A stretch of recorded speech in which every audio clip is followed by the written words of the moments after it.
Assalamualaikum warahmatullahi wabarakatuh.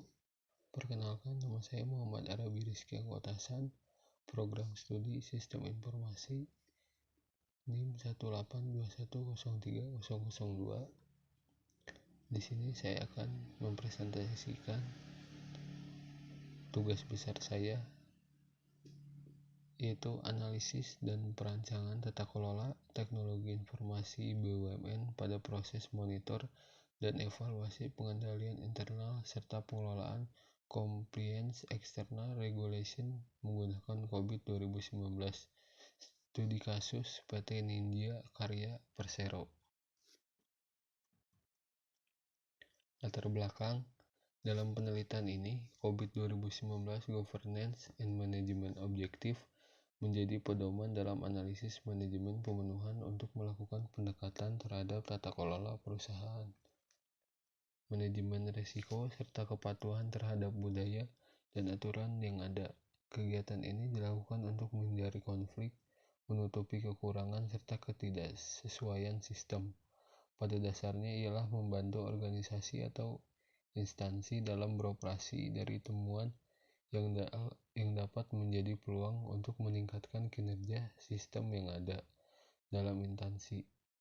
COVID 2019 Implementation merupakan salah satu produk dari COVID 2019 yang bertujuan untuk memberikan panduan cara bagaimana menyediakan pendekatan praktik yang baik untuk mengimplementasikan governance of enterprise IT berdasarkan peningkatan siklus hidup yang berkelanjutan yang seharusnya didesain agar sesuai dengan kebutuhan spesifik perusahaan berdasarkan COVID 2019 Implementation ISAKA 2019.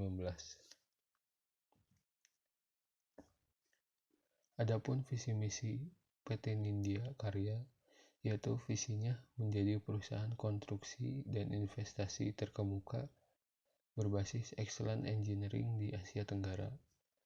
Misinya yang pertama, membangun kepercayaan yang kuat bagi pelanggan utama dan pemangku kepentingan atau stakeholder. 2. Memberikan nilai tambah yang tinggi dan berkesinambungan bagi pemegang saham. 3. Mengembangkan usaha konstruksi yang mempunyai daya saing tinggi baik di Indonesia maupun di Asia Tenggara. 4. Mengembangkan investasi bidang infrastruktur, energi, industri konstruksi, dan properti di Indonesia. 5. Turut serta memelihara kelestarian lingkungan yang berkelanjutan. Di dalam desain faktor 1 atau enterprise strategi terdapat nilai 1-5 yang berarti nilai 1 itu tidak penting dan nilai 5 itu sangat penting. Dalam memberi nilai pada desain faktor 1, saya menyelaraskan antara visi misi yang ada di perusahaan tersebut dan departemen IT.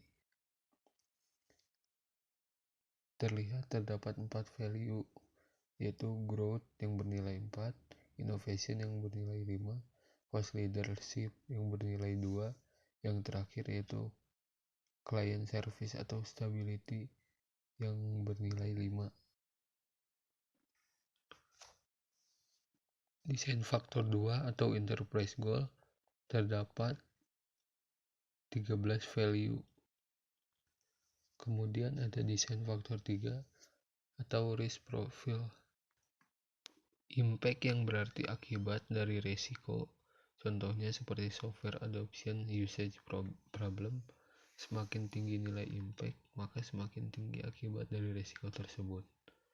Kemudian ada likelihood yang berarti kemungkinan terjadinya resiko, yang artinya semakin tinggi tingkat likelihood, maka kemungkinan terjadinya resiko tersebut di perusahaan. Yang kemudian desain faktor 4 yaitu IT related issue. Terdapat beberapa isu jenis penilaiannya sama seperti desain faktor 1 dan 2. Yang membedakannya yaitu nilai tertinggi, yaitu yang bernilai angka 3. Setelah mengisikan desain faktor 1, 2, 3, dan 4, maka akan keluar hasil desain faktor. maka akan keluar hasil dari beberapa domain yang ke kiri atau negatif. Itu berarti Kobi tidak menyarankan untuk melakukan audit pada domain tersebut. Sedangkan yang kanan, Kobi menyarankan untuk melakukan audit. Dari hasil pemetaan domain oleh desain faktor, maka diperoleh 2 domain atas persetujuan PT Nindya Karya, yaitu APO10 dan MEA01.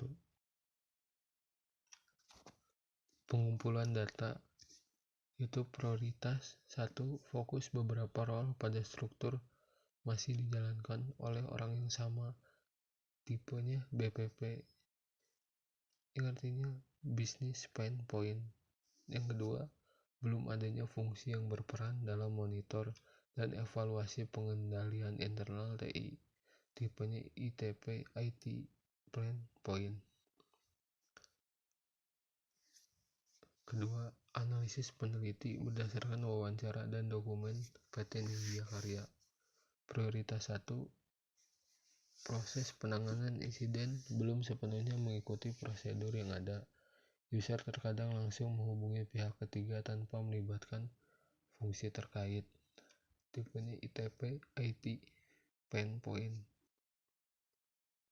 Kedua, belum adanya fungsi yang berperan dalam monitor dan evaluasi kinerja TI atau KPI.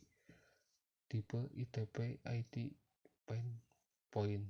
Ketiga, belum adanya fungsi yang berperan dalam pengelolaan Compliance External Regulation, tipenya BPP Business Pain Point.